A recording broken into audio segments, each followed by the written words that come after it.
On the night of January the 20th, 1936, a physician stood beside the bed of the most powerful man in the world and did something he would never publicly admit to for the rest of his life.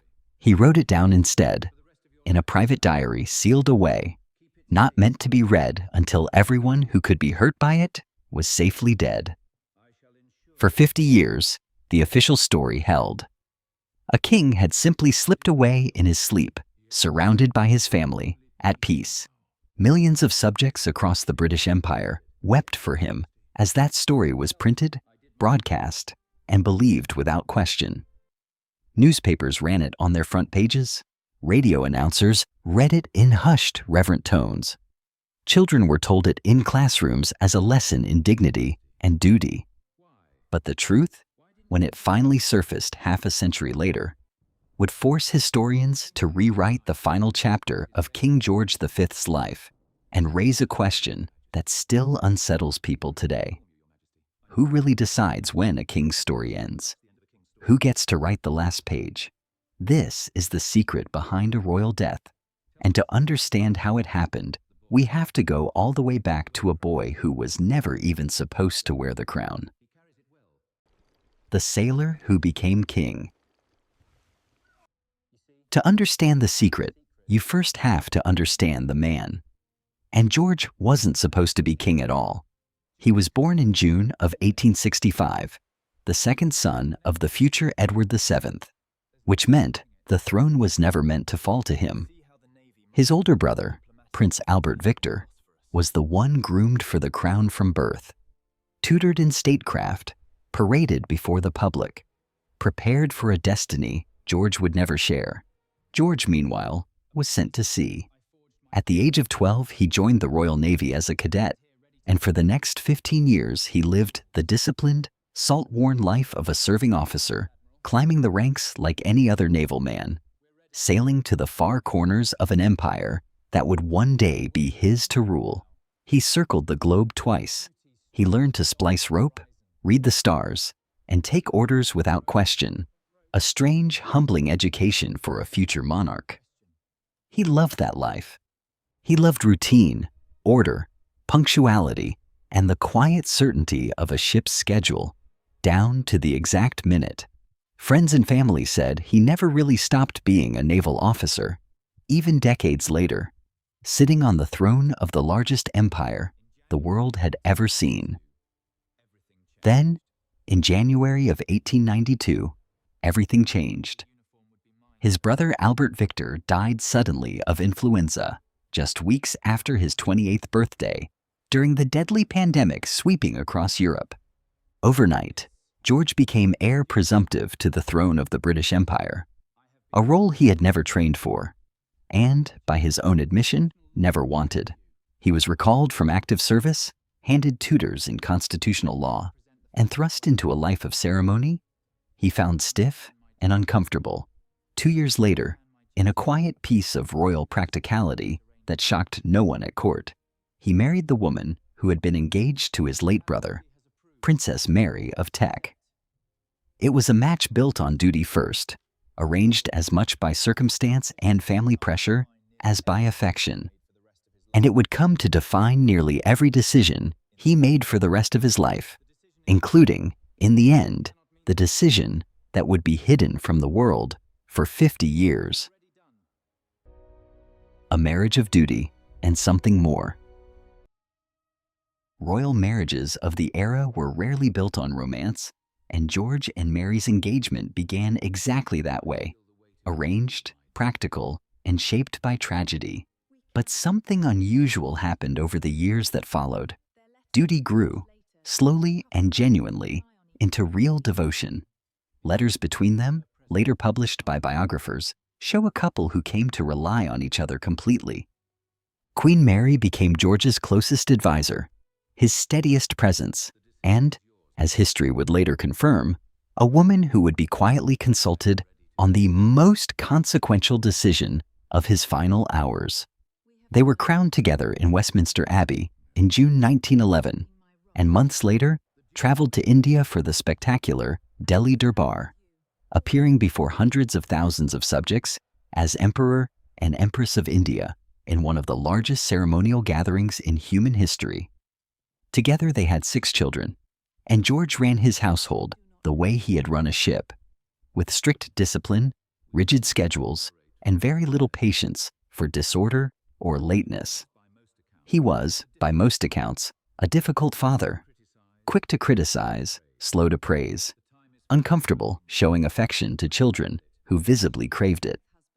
His eldest son, the future Edward VIII, later wrote that his father's approach to raising children was no fun at all, and recalled being reduced to tears by his father's temper more than once. George reportedly grew so exasperated with his heir's reckless playboy behavior as a young man that he once confided to a friend, "After I am dead, the boy will ruin himself in 12 months, a prediction that would prove eerily, almost precisely, accurate. But behind the stern naval exterior was a family carrying a secret of its own, one the public would not learn about until decades after it happened. The Hidden Prince. The youngest of George and Mary's 6 children was a boy named John, born in 1905. From early childhood, Prince John suffered from severe epileptic seizures, a condition poorly understood, heavily stigmatized, and quietly whispered about even within royal circles at the time. As his seizures grew more frequent and pronounced, the royal family made a decision that would only become widely known generations later. They quietly removed John from public life. He was moved to a secluded farmhouse on the Sandringham estate, cared for around the clock by a devoted nurse named Charlotte Bill, and largely kept out of official photographs, court functions, and public memory altogether. It wasn't cruelty by the standards of the family, or at least that is what they told themselves.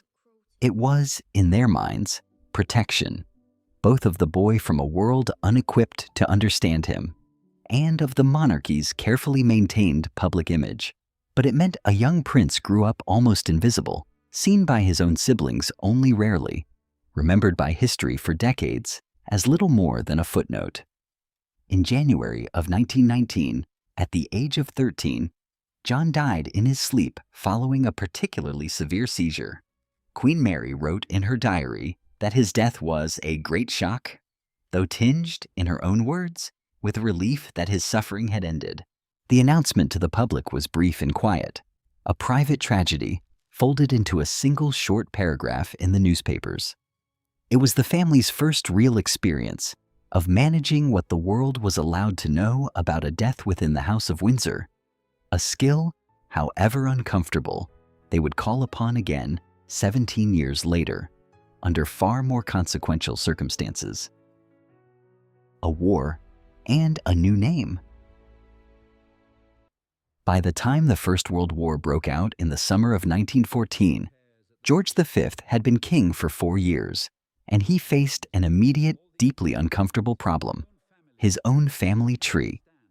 The British royal family's surname, Saxe-Coburg and Gotha, was unmistakably German, inherited from Queen Victoria's husband, Prince Albert. George was also closely related, by blood and by marriage, to both the German Kaiser Wilhelm II and the Russian Tsar Nicholas II. The 3 monarchs were first cousins, and photographs from before the war show them looking almost like brothers in matching military uniforms. As the war dragged into its 3rd grinding year, anti-German sentiment in Britain reached a fever pitch. Zeppelin raids over London killed civilians in their own homes. German-sounding shop names were smashed and repainted overnight by angry crowds. Dachshunds were reportedly stoned in the street simply for looking German. And the King of England found himself ruling a nation at war with a country that shared his own family's name. George threw himself into the war effort in ways that surprised his critics, visiting the front lines in France more than 400 times over the course of the conflict, touring hospitals, inspecting troops in the mud, and in 1915, suffering a serious injury when his horse reared and fell on him during a troop review, fracturing his pelvis and leaving him in pain for the rest of his life. In July of 1917, he made a decisive move on the home front, By royal proclamation, he changed the name of the royal house from Saxe-Coburg and Gotha to the thoroughly English-sounding House of Windsor, a name chosen, quite deliberately, after the ancient castle that had housed English monarchs for 800 years. It was a masterstroke of image management, and it worked. The monarchy that emerged from the First World War was, in the public imagination, more British than ever, even as royal houses collapsed across the rest of Europe. George's own cousin, Tsar Nicholas II, was executed along with his entire family the following year, in the summer of 1918. George had quietly declined to offer the Romanovs asylum in Britain, fearing the political cost of harboring an autocratic monarch at home during wartime. It was a decision he reportedly regretted for the rest of his life. Another quiet weight carried behind the public image of a steady, dutiful king. A kingdom on the edge. The years following the war tested George V in ways his naval training had never prepared him for, and tested the very idea of what a modern monarchy was even for. Ireland fought a brutal war for independence, ending in 1922 with the partition of the island and the birth of the Irish Free State, the first major territory to formally leave the empire George had inherited. Then, in 1929, the Wall Street crash in America triggered a global economic collapse that reached British shores within months, throwing millions of his subjects out of work. 2 years later, in the political crisis of 1931, it was George himself who played a quiet but decisive role behind palace walls, personally persuading feuding party leaders to set aside their differences and form a national government to steer the country through the financial emergency, one of the last moments in British history where a monarch's personal influence directly shaped a governing coalition. That same year, the Statute of Westminster formally recognized Canada, Australia, South Africa, and other dominions as self-governing nations equal in status to Britain itself, joined together not by command, but by shared allegiance to the crown, a structure that would evolve into the modern Commonwealth. The empire George had inherited as an accident of his brother's death was transforming into something else entirely under his watch, and somehow, through all of it, the king's own personal popularity kept climbing. The People's King. That rising popularity was no accident. It came largely from two innovations George embraced almost reluctantly, pushed toward them by advisors who understood, better than he did at first, what the 20th century required of a monarch. The first was radio. In 1932, at his family's urging, George delivered the first ever royal Christmas broadcast, speaking directly into millions of homes across the empire in a warm, measured, slightly gruff voice that radio audiences found unexpectedly moving. "I speak now from my own home and my own heart to you all," he told his listeners that Christmas Day, and the response was overwhelming. The stiff, naval-trained monarch became, through the wireless, something closer to a national grandfather, welcomed into living rooms he would never physically visit. The second was the Silver Jubilee of May 1935, marking 25 years on the throne. Streets were hung with bunting from Portsmouth to Delhi. Children were given commemorative mugs and medals bearing his image. He rode through London in an open carriage beside Queen Mary, both of them visibly moved by the roar of the crowds lining every street. He was, by 1935, the most visible and most beloved monarch Britain had seen in generations, a symbol of stability in a world that had lost so much of it. He was also, though almost no one outside his innermost circle knew it, a dying man. Shadows over Sandringham. George V's health had been quietly failing for years, hidden behind the same careful image management that had renamed a royal house and reframed an empire. He was a heavy smoker for most of his adult life, rarely seen in later years without a cigarette, and by the late 1920s, he was suffering from chronic bronchitis, emphysema, and a weakening heart worn down by decades of naval service, war, and stress. In 1928, he fell so seriously ill that an operation was required to drain fluid from his lungs, and for the first time, the public was warned to prepare for the possibility that their king might die. He recovered, but never fully. Every winter afterward brought a fresh crisis of breathing, coughing, and confinement to bed, each one a little worse than the last. December of 1935 struck an especially heavy blow. George's favorite sister, Princess Victoria, died suddenly. The two had spoken by telephone nearly every single day of their adult lives, a small ritual of closeness that had outlasted decades of royal duty, and her death devastated him more than anyone at court expected. Just weeks later, at Sandringham House in Norfolk, his beloved country retreat, the place he always said he loved more than any palace, more even than Buckingham Palace itself, George caught what seemed at first to be an ordinary winter cold. It would not be ordinary. By the second week of January 1936, the 70-year-old king was confined permanently to his bedroom. His breathing labored, his body exhausted from decades of illness, finally catching up with him all at once.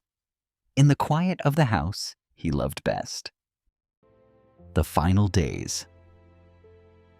On January the 15th, 1936, George V took to his bed at Sandringham and would never leave it again.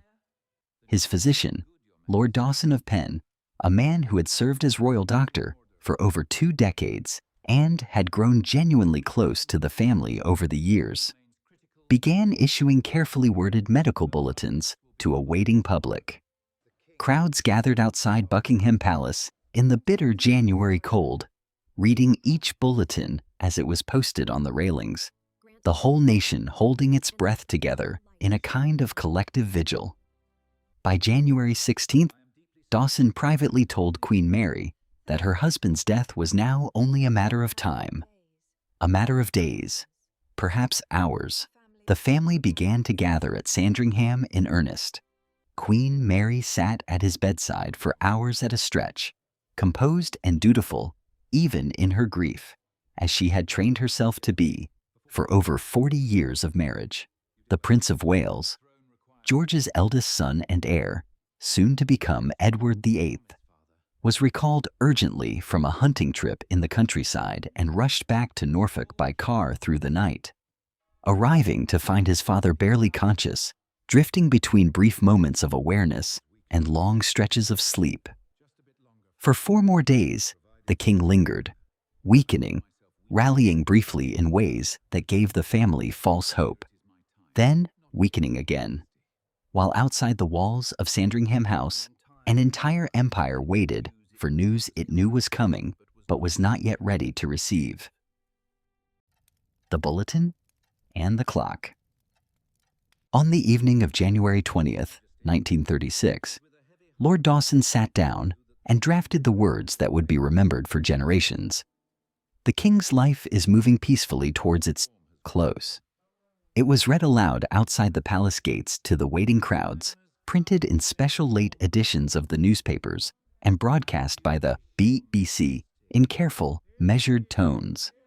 A sentence so precisely and gently composed that it became a template for royal death announcements for decades afterward. But even this famous sentence carried a small, strange complication tied to the very clock on the wall at Sandringham House. Decades earlier, George's own father, Edward VII, had quietly set every clock on the Sandringham estate 30 minutes ahead of Greenwich Mean Time, a personal quirk meant to squeeze extra daylight out of winter hunting afternoons, when every extra minute of light mattered for the shooting parties he loved. It was called, informally, Sandringham time, and George had kept the eccentric tradition running for his entire reign. That meant the official hour of the king's death, recorded and announced to the world, was 30 minutes removed from the time on every other clock in Britain. A small, almost comic detail buried inside one of the most solemn nights in the nation's history. Just before midnight, by Sandringham's own idiosyncratic clocks, King George V died. The official record was set. the nation began to mourn. And for 50 years, that carefully worded bulletin was the entire story anyone outside a handful of people was allowed to know. The physician's choice. Here is what the public bulletins never said. In his final hours, George V was not simply fading peacefully, as that famous sentence so gently suggested.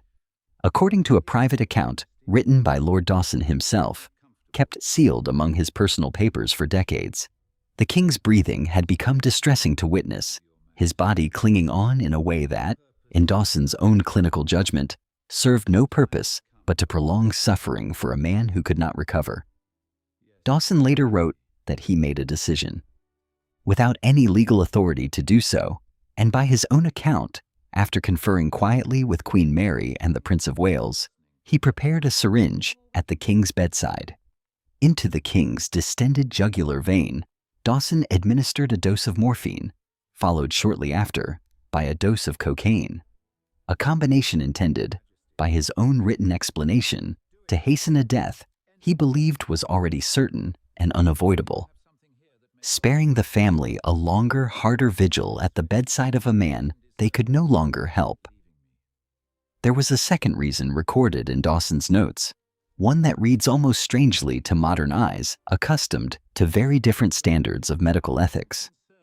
Dawson wrote that he was concerned about the timing of the announcement itself, that a death occurring too late in the evening would be reported first, not by the respectable morning newspapers, led by the Times of London, but by what he called the less appropriate evening tabloids.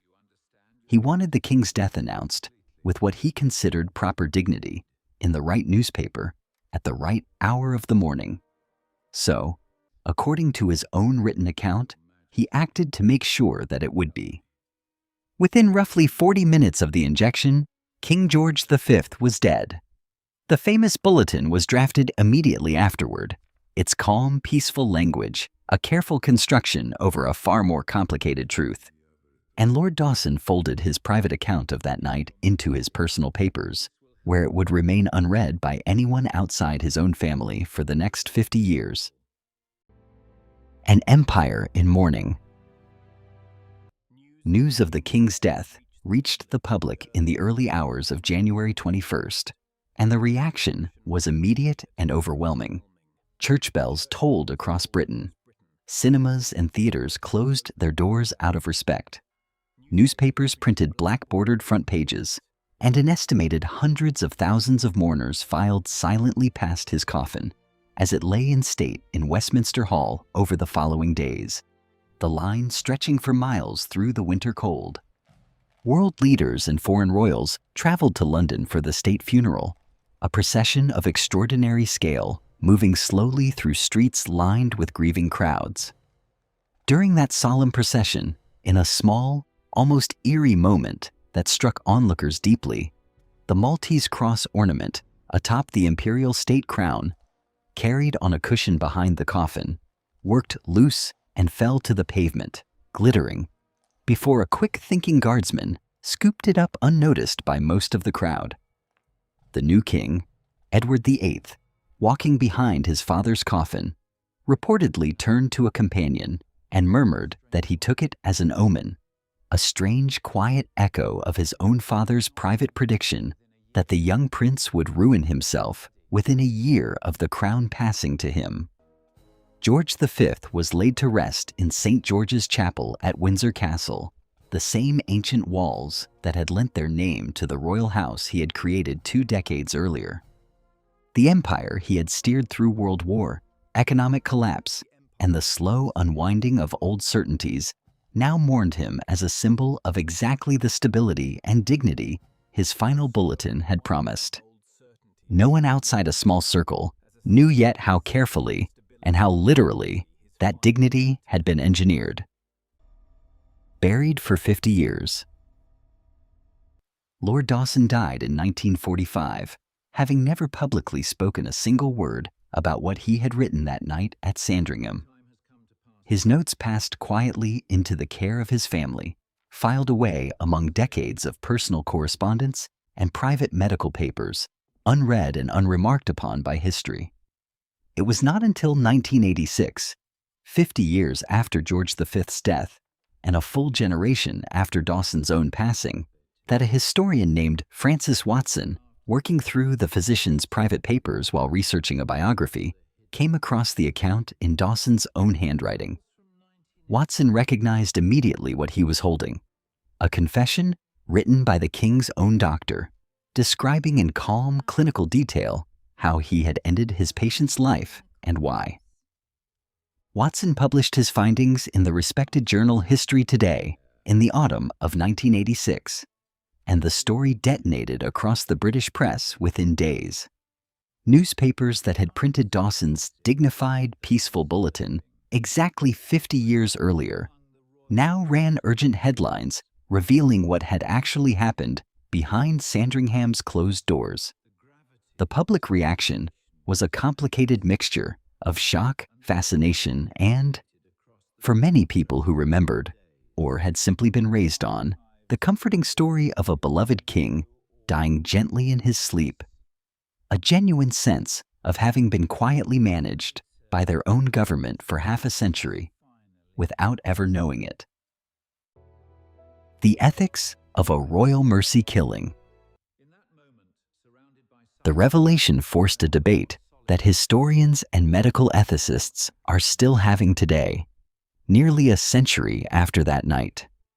Some viewed Dawson's actions with sympathy, even quiet admiration, an act of mercy toward a suffering dying patient performed at the apparent request of a grieving family in an era decades before modern conversations about end-of-life care and assisted dying had any real vocabulary, medical protocol, or legal framework at all.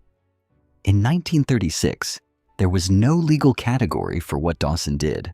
There was simply a doctor, a dying king, and a decision made in private.